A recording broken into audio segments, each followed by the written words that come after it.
ఒక బిల్డింగ్ అంటారంటే కనీసం సంవత్సరంన్నర. ఇప్పుడు వాళ్ళు 2 ఏళ్ళు దాటింది, ఈ ప్రోగ్రామ్ అనౌన్స్ చేసి కూడా సంవత్సరాలు దాటింది. ఎప్పుడు బిల్డింగ్ ఎప్పుడు ఫౌండేషన్ వేస్తావు, ఎప్పుడు డబ్బులు రిలీజ్ చేస్తావు, ఎప్పుడు స్కూల్ ప్రారంభం? కొన్ని సంవత్సరాలుగా టీఆర్ఎస్ ప్రభుత్వంలో టెంపుల్ నుండి ఏ రోజు కూడా టెంపుల్ ఫండ్స్ కానీ దానికి సంబంధించిన రూపాయలు కానీ ఎప్పుడు కూడా మేము ఖర్చు పెట్టడం జరగలేదు. ముఖ్యంగా అన్నగారు మంత్రి అయిన తర్వాత నేను దేవస్థానం చైర్మన్గా ఉన్నప్పుడు ధర్మపురి పట్టణంలో చాలా వర్కులు చేయడం జరిగింది. దానికి సంబంధించి దేవస్థానం అతిథి గృహాలపై దాదాపు 5 కోట్ల రూపాయలతో టెండర్లు నిర్మించి పనులు చేయించడం జరిగింది. దానికి సంబంధించినటువంటి డబ్బులు రాకపోవడం వల్ల టెంపుల్ జనరల్ ఫండ్ నుంచి 1,20,00,000 రూపాయలు ఈ కాంట్రాక్టర్ ఇవ్వడం జరిగింది. అలాగే కేఎన్ఆర్ షాపింగ్కి సంబంధించినటువంటి విషయంలో 2 కోట్లతోనే వర్క్ స్టార్ట్ అయింది. దానికి కూడా పైసలు రాకుంటే 50,00,000 రూపాయలు టెంపుల్ జనరల్ ఫండ్ నుంచి ఈరోజు వినియోగించడం జరిగింది. ముఖ్యంగా దేవస్థానం యొక్క అభివృద్ధి విషయంలో ఎప్పుడు కూడా టీఆర్ఎస్ ప్రభుత్వంలో దేవస్థానం నుంచి ఒక్క రూపాయి కూడా ఖర్చు పెట్టకుండా డోనర్స్తోని ఇవ్వడం జరిగింది. వివిధ అభివృద్ధి పనులు కూడా ఎప్పుడు కూడా టెంపుల్ విషయంలో టెంపుల్ నుంచి ఒక్క రూపాయి కూడా పెట్టడం జరగలేదు. ఎప్పుడు కూడా దాతల నుండి చేయడానికి ముఖ్యంగా అన్న ఆధ్వర్యంలో నేను చైర్మన్గా శివాలయంలో 1 కోటి రూపాయలతోని శివాలయంను అధునాతనంగా తీర్చిదిద్దడం జరిగింది. ఈ 2 సంవత్సరాలుగా ధర్మపురి టెంపుల్లో మేము జమ చేసినటువంటి అన్నదానం కావచ్చు, ముఖ్యంగా శ్రీకాంత్ రెడ్డి చైర్మన్ ఉన్నప్పుడు బంగారు కిరీటం కోసం జమ చేసినటువంటి డబ్బులతో ఆటో కొనడం జరిగింది. ఆటోను ధర్మపురికి చెందినటువంటి ఆటో వ్యక్తులందరూ కూడా ఈ ఆటో పనిచేస్తారు. దాదాపు 6 లక్షల రూపాయలు వృధాగా పోవడం జరిగింది. ముఖ్యంగా ఇంకో విషయం చెప్తున్నాను, టెంపుల్కి సంబంధించిన విషయంలో చాలా వరకు మన ఈ శ్రీకాంత్ రెడ్డి చైర్మన్ ఉండగా ప్రచార రథం చేయడం జరిగింది. అద్భుతంగా ఉన్నటువంటి ప్రచార రథాన్ని కూడా ఈరోజు మీరు ఒకసారి చూస్తే అది అంతిమ యాత్రకు సంబంధించిన యాత్ర దాని యొక్క డోనర్స్ ద్వారా చేయడం జరిగింది. ముఖ్యంగా టెంపుల్ అభివృద్ధి విషయంలో నేను ఈరోజు ఛాలెంజ్ చేస్తున్నాను. టెంపుల్ విషయంలో మా పీరియడ్లో ఎక్కడైనా రూపాయి ఖర్చు పెట్టడం జరగలేదు. ముఖ్యంగా మన చాగంటి కోటేశ్వరరావు గారు పెద్దలు ధర్మపురి వచ్చినప్పుడు ఏ అభివృద్ధి కార్యక్రమాలు చేసినా అన్నగారి కార్యక్రమాల్లో చాలా వరకు చాలా ప్రోగ్రాం చేయడం జరిగింది. అన్నగారు స్వయంగా తమ ట్రస్ట్ ద్వారా కానీ దేని ద్వారా కానీ ఉగాది పురస్కారం కావచ్చు, ఎమ్మెల్యే క్రికెట్ టోర్నమెంట్ కావచ్చు, ఎప్పుడు కూడా 1 రూపాయి కూడా తన జీవించే పెట్టాడు కానీ పెట్టలేదు. ముఖ్యంగా ఈరోజు చూస్తుంటే ధర్మపురిలో కళ్యాణం లక్ష్మీసాయి కళ్యాణం కూడా అంత అద్భుతంగా ఏర్పాటు చేయలేదు. ఒక విధంగా లైట్లు, కొన్ని వేల ఫ్లెక్సీలు, ఈ ఖర్చంతా టెంపుల్ సంబంధించిందని నా టెంపుల్ యోగాన్ని అడిగితే మాకు ఇంతవరకు కార్డు రాలేదు, మంత్రి గారు ఓరలే చెప్తే పెట్టడం జరిగిందని చెప్తారు. ఇన్ని లక్షల రూపాయలు టెంపుల్ ఫండ్స్ ఇచ్చి తీవడం చాలా దురదృష్టకరం. ఎందుకంటే ధర్మపురి టెంపుల్ ఇప్పుడిప్పుడే డెవలప్ అవుతుంది. ముఖ్యంగా ఇంకోటి, దీనికి టెంపుల్కి సంబంధించినటువంటి ల్యాండ్ యాక్విజిషన్ జియో వచ్చిన తర్వాత అక్కడ ఉన్న పెద్దలందరినీ కలిసి అన్నగారు మీ అందరం కలిసి మాట్లాడితే అదే కాంగ్రెస్ నాయకులు జీవో తీసుకొచ్చి ఈరోజు స్టే తీసుకొచ్చి ఇప్పుడు మళ్ళా దాన్ని ముందుకు తీసుకురావడం జరిగింది. ముఖ్యంగా టెంపుల్ ముందు మేము ఎప్పుడైతే దానికి సంబంధించినటువంటి టెంపుల్ ముందు ఉన్నటువంటి షెడ్ను క్లీన్ చేసి ఫస్ట్ మనం చేయాలనుకుంటే ఈరోజు దానికి మళ్ళీ అక్కడ చెప్పుల్ స్టాండ్ అని, తర్వాత చెక్ పోస్ట్ అని, ఎంక్వైరీ అని దాదాపు 12 లక్షల రూపాయలు దానికి ఖర్చు పెడతారు. ల్యాండ్ యాక్విజిషన్ జీరో ఉండగా దాన్ని తీసేద్దాం పరిస్థితిలో కూడా మళ్ళీ దాన్ని పెట్టి కార్యక్రమం చేయడం జరిగింది. ముఖ్యంగా నేను చెప్తున్నాను, మీ రోజు ప్రారంభించడానికి నాగమయ్య టెంపుల్ కావచ్చు, మన పుట్ట బంగారం కావచ్చు, 32 రూములు కావచ్చు, కేఆర్ఆర్ షాపింగ్ మాల్ కావచ్చు, అన్న ఆధ్వర్యంలో పూర్తయినాయి. ఇప్పటికీ 32 రూములు కంప్లీట్ అయ్యి దాంట్లో ఖాళీ వసతులు లేక ఇప్పటికి నిరుపయోగం ఉంది. దీని గురించి మీరు ఒకసారి ధర్మపురిలో ఎవరినైనా అడిగినా కూడా దీనికి సంబంధించిన పూర్తి విషయాలు తెలుస్తాయి. ఎందుకంటే మేము పైసా జమ చేసుకుంటూ టెంపుల్ అభివృద్ధిలో ఖర్చు పెడతాం కాబట్టి వీళ్ళు ఏంటంటే ఉన్న పైసలు కూడా ఖర్చు పెట్టి చేయడం జరుగుతుంది. ముఖ్యంగా అన్నగారి ఆధ్వర్యంలో నైట్ కాలేజీ బంద్ అయింది ఒక విషయం చెప్పారు. Night college oriental night college కూడా ఎప్పుడు కూడా బంద్ కాలేదు. ఈరోజు మంత్రి గారు 4 దేవాలయాలకు 8 లక్షల రూపాయలు చొప్పున 32 లక్షల రూపాయలు ఇవ్వడం జరిగింది. ఏది గత సంవత్సరం. ఈ సంవత్సరం ఆ నైట్ కాలేజీ సంబంధించిన రూపాయలు కూడా ఇంతవరకు కూడా జమ కాలేదు. 3 నెలల నుండి నైట్ కాలేజ్ సంబంధించినటువంటి కాలేజీ టీచర్స్ కూడా రూపాయలు రాలేదు. ఈ విషయాలన్నీ మీ పత్రికా ముఖ్యంగా తెలియజేసే ఉద్దేశం. చైర్మన్గా 5 సంవత్సరాలు కూడా వారితో కలిసి పనిచేయడం జరిగింది. మరి ఆ సమయంలో వారు ఎప్పుడూ కూడా నియోజకవర్గంతో పాటు మరి జిల్లా కేంద్రమైనటువంటి జైత్యాల జిల్లా మొత్తాన్ని కూడా అభివృద్ధి చేయాలి, ప్రతి దాంట్లో కూడా మనము ప్రథమ స్థానంలో ఉండాలి అని చెప్పేసి మరి కుటుంబాన్ని కూడా లెక్క చేయకుండా ఎప్పుడు కూడా అభివృద్ధి పైనే, మరి కాన్స్టిట్యున్సీ ప్రజల పైననే, జైత్యాల జిల్లా పైననే ధ్యాస ఉంచినటువంటి నాయకుడు మరి కొప్పులీశ్వరన్న గారు. ఈరోజు ధర్మపురి పట్టణం అంటే దాదాపు అందరూ కూడా గోదావరి స్నానాలకు వెళ్తారు, లక్ష్మీనరసింహస్వామిని దర్శించుకోవడానికి వెళ్తారు. గతంలో కేసీఆర్ గారి నాయకత్వంలో మరి కేసీఆర్ గారు ముఖ్యమంత్రిగా లేనప్పుడు, ఈశ్వరన్న గారు మంత్రిగా లేనప్పుడు ఇరుకు సందులు మరి పందులు మాత్రమే ఉన్నటువంటి ధర్మపురి పట్టణాన్ని ఇవాళ అద్భుతమైనటువంటి టెంపుల్ సిటీగా మార్చినటువంటి ఘనత మరి ఈశ్వరన్న గారు అని చెప్పేసి, అది ఎవరు అవునన్నా కాదన్నా ఇప్పుడు వచ్చిన వాళ్ళు ఎన్ని ప్రగల్భాలు చెప్పినా, వాళ్ళకి అధికారం ఉందని చెప్పేసి మరి ఎన్ని మాటలు చెప్పినా కూడా అదంతా కూడా ఆ భగవంతుడికి, లక్ష్మీ నరసింహస్వామికి తెలుసు. ఈ యొక్క టెంపుల్ ఎవరు అభివృద్ధి చేసిన వారంటే భగవంతుడితో పాటు అక్కడ ఉన్న ప్రజలు కూడా ఒప్పుకునేటువంటి సత్యం మరి ఈశ్వరన్న గారు చేసిరని చెప్తారు. నిజంగా కూడా అందులో చాలా గొప్ప విషయం ఏంటంటే మరి గోదావరి స్నానానికి భక్తులు, సామాన్యులు, పేదవాళ్ళందరూ కూడా, పేదవాళ్ళ నుంచి ఉన్నంత వరకు అందరూ వెళ్తారు. అక్కడ మురుగునీరు కలుస్తుంది ఎక్కువ. మురుగునీరు కలవకుండా కూడా మరి అంత గొప్ప ఆలోచించి కేసీఆర్ గారితో మాట్లాడి దాదాపు 17 కోట్లతోటి దాన్ని నిర్మాణం చేపట్టారు. ఒక మనిషి ఇగిపోయేంత పైప్ లైన్ వేసి మరి అంత గొప్పగా అభివృద్ధి చేసి దాదాపు 200 కోట్లతోటి అభివృద్ధి చేసినటువంటి ఘనత వారిది.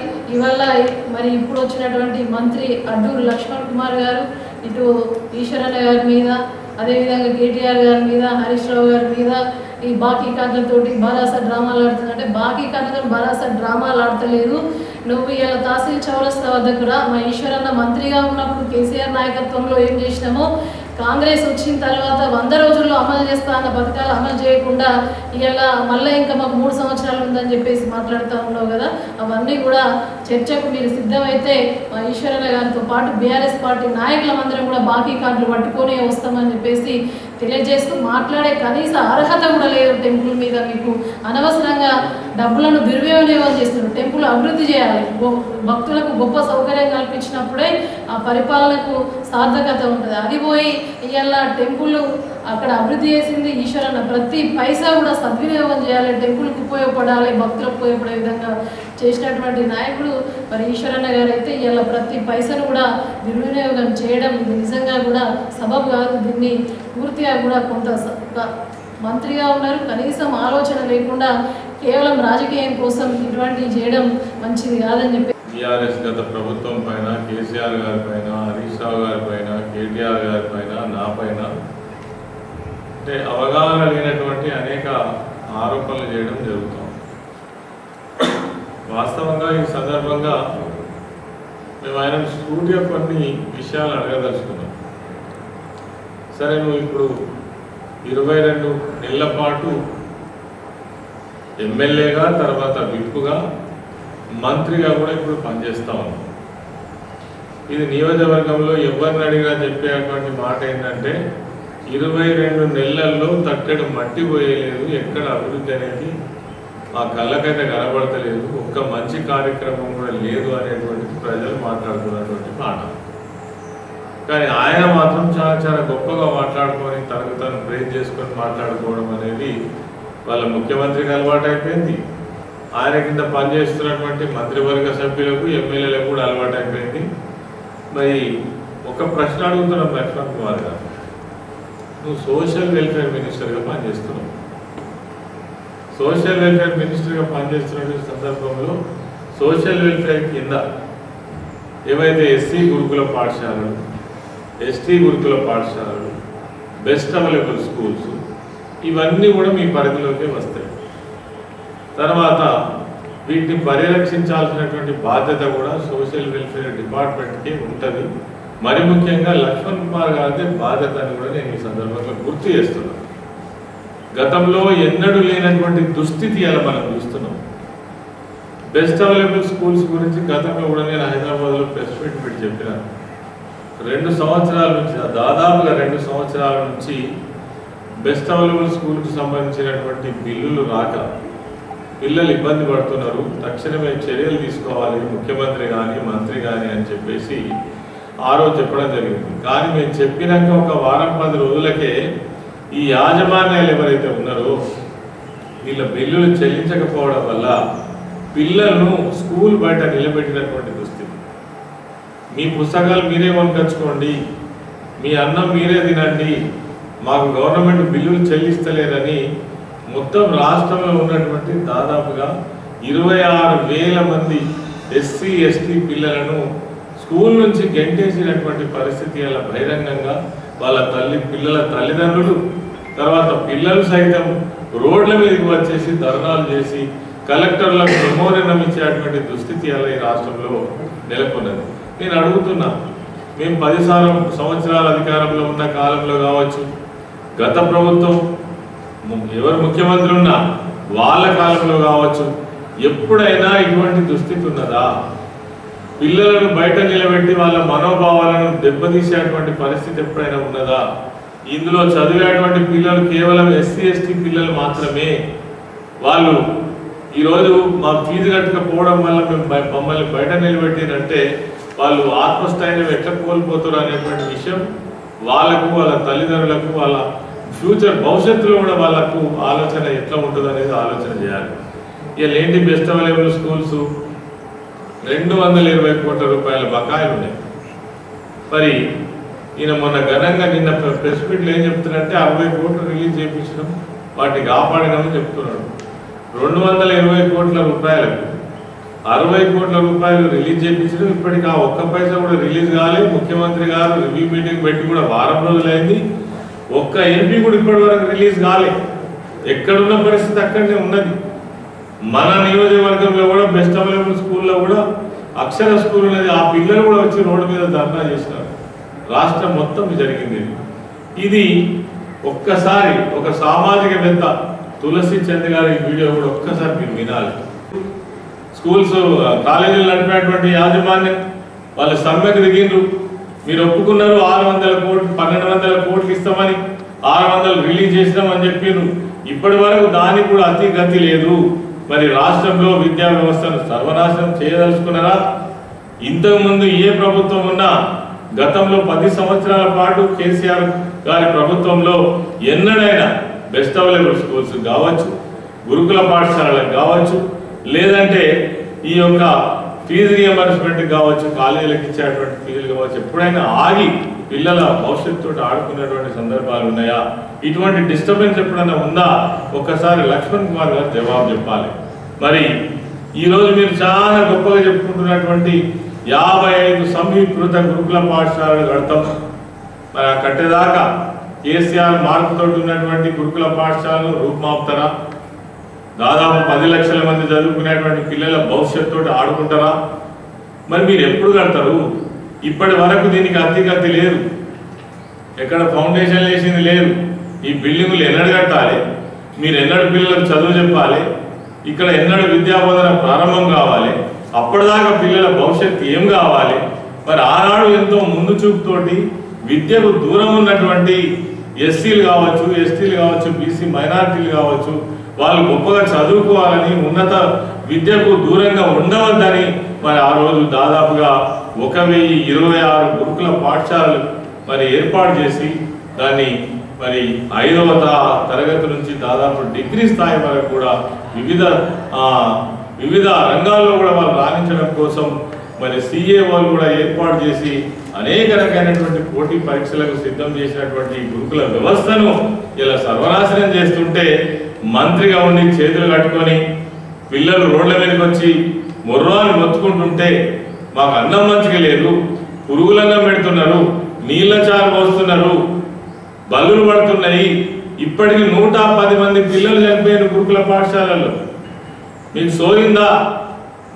మీ మంత్రులు కావచ్చు, నువ్వు కావచ్చు, మీ ఎమ్మెల్యేలు కావచ్చు, చనిపోయినటువంటి ఒక్క విద్యార్థి కుటుంబాలను పలకరించినటువంటి దాఖలాలు లేవు. మీకు దయ ఇందులో మొత్తంగా చూసినట్టయితే లక్షల మంది 10 లక్షల మంది దాదాపుగా గురుకుల పాఠశాలలో చదువుకుంటారు.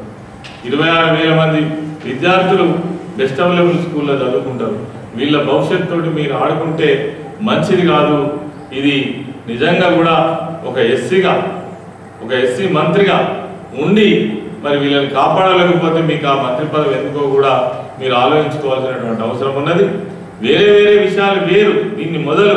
దీన్ని కాపాడమని మేము కోరుతా ఉన్నాం. దీన్ని రక్షించమని మేము డిమాండ్ చేస్తున్నాం. మా పిల్లల పక్షాన, ఎస్సీ ఎస్టీ వర్గాల పక్షాన మేము డిమాండ్ చేస్తా ఉన్నాం. చాలా విషయాలు తను మాట్లాడాడు.